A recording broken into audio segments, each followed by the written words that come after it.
Welcome back to DC Silver Age Storytime, and today's story comes from Superman's pal, Jimmy Olsen, issue number 47 from September 1960, written by Robert Bernstein and art by Kurt Swan. In his career as cub reporter for the Daily Planet, Jimmy Olsen has worn many disguises in order to get a big scoop. Various times he's played the role of a salesman, a private detective, even a pickpocket. Now he recklessly impersonates the toughest gang leader in Metropolis, a dangerous masquerade wherein Jimmy poses as the king of crime. Use the kryptonite, boss. Now tell us how we can use it to bump off Superman. It's a cinch, boys. Just listen. Well, just because I've got my head shaved, they think I'm Winky McCoy, the king of crime. And if I don't help them to destroy Superman, they'll suspect I'm really Jimmy Olsen. One afternoon on a mountain road 100 miles from Metropolis, as a prison van transports convicts from the big city. Look out, it's a rock slide. Yes, but gasp! I can't get out of the way. We're going to go off the road. Then, after the prison van slides down the slope, oh, what a break. The doors sprung open. I got sentenced to 10 years in an escape-proof pen, and an accident sets me free. If I can get back to Metropolis, my gangland pals will hide me out till the heart heats off, and I can smuggle myself out of the country. Anyway, it looks like Winky McCoy isn't fated to do this stretch. Later that day at the Planet, as cub reporter Jimmy Olsen sees the evening edition. Too bad Superman's away on an outer space mission. He'd round up Winky McCoy in record time. Wait a second. I just got a brainstorm. With my head bald, I'm a dead ringer for Winky.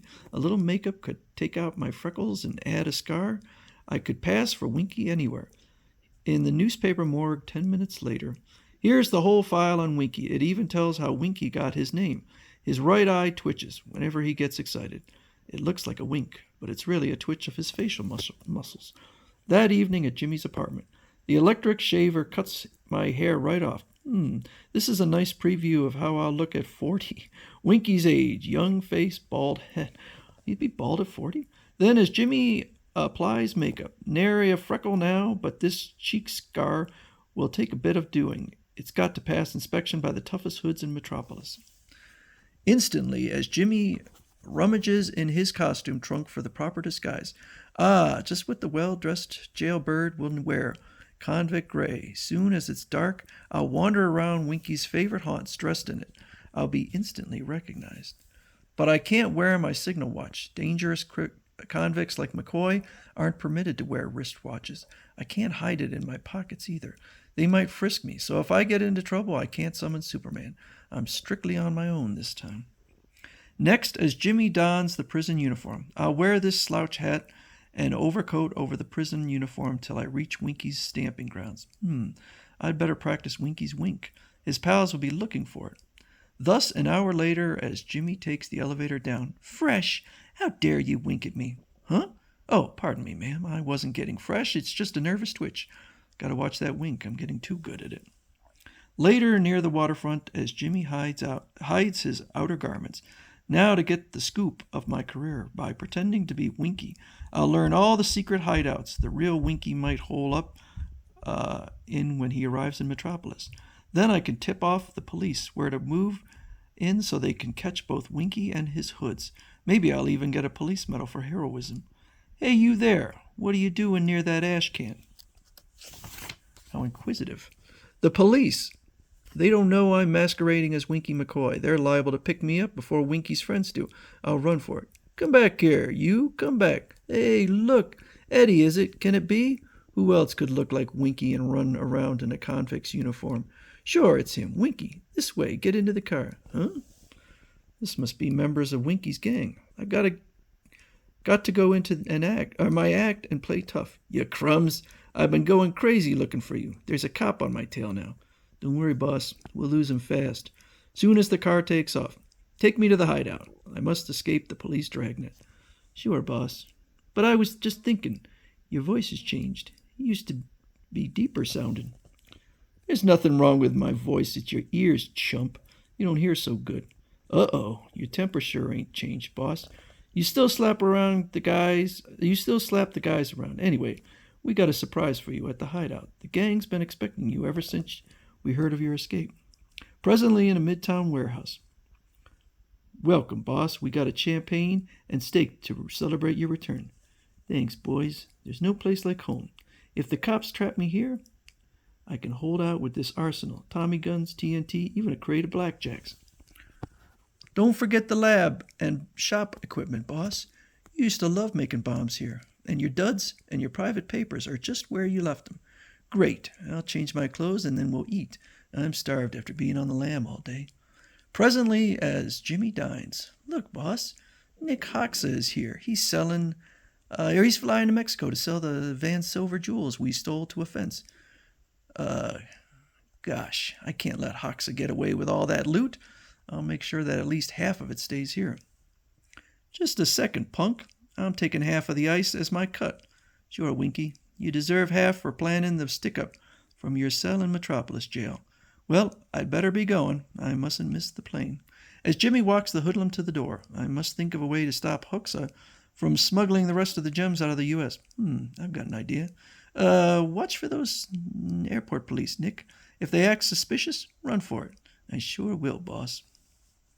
An hour later at Metropolis Airport. Something's wrong. Everybody's staring at me like they knew I was carrying stolen jewelry. Why? Now the cops are staring at me too. They must know I got the ice hidden in a false bottom in this satchel. I'd better run for it. Say, that man's running away after him, and search his valise. Moments after, as the police capture the panicked man.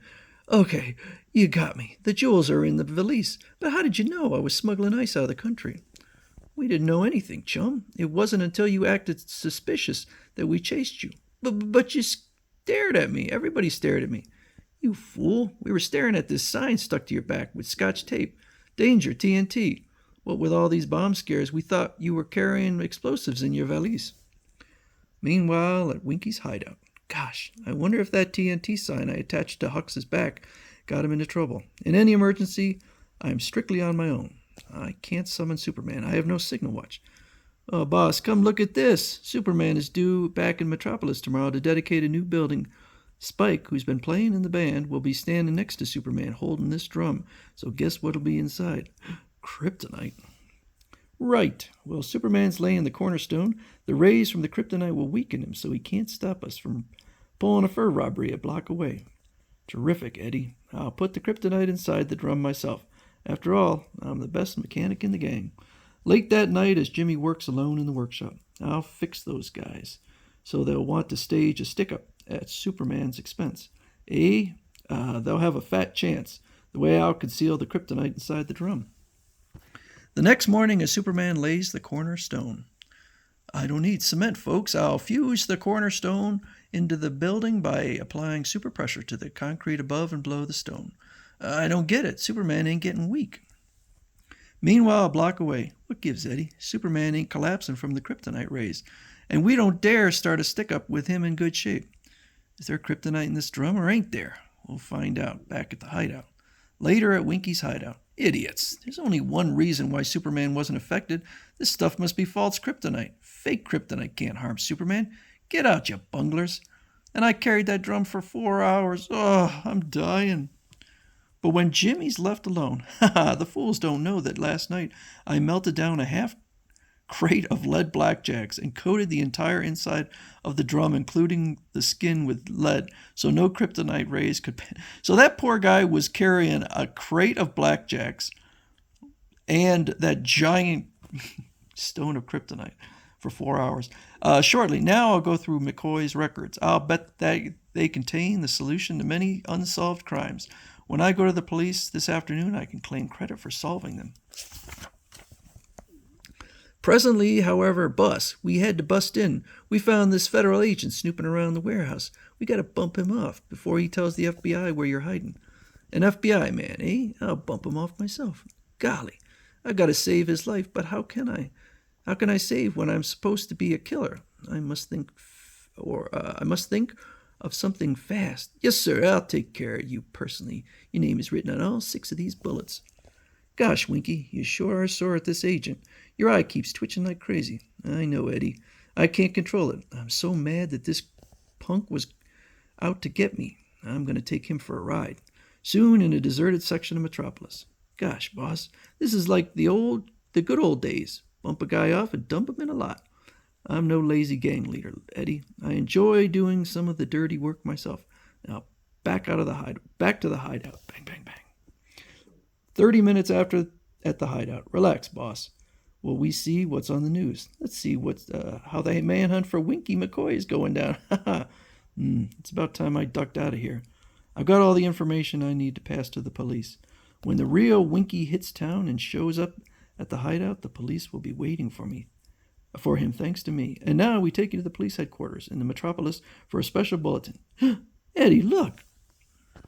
This morning, on my return from space, I heard about Winky McCoy's escape. So I combed Metropolis with my supervision and finally spotted him an hour ago, wading through a sewer. I guess he was trying to reach his gang's hideout. Boys, if our Winky, is in police headquarters with Superman, tell me something. Who's this character?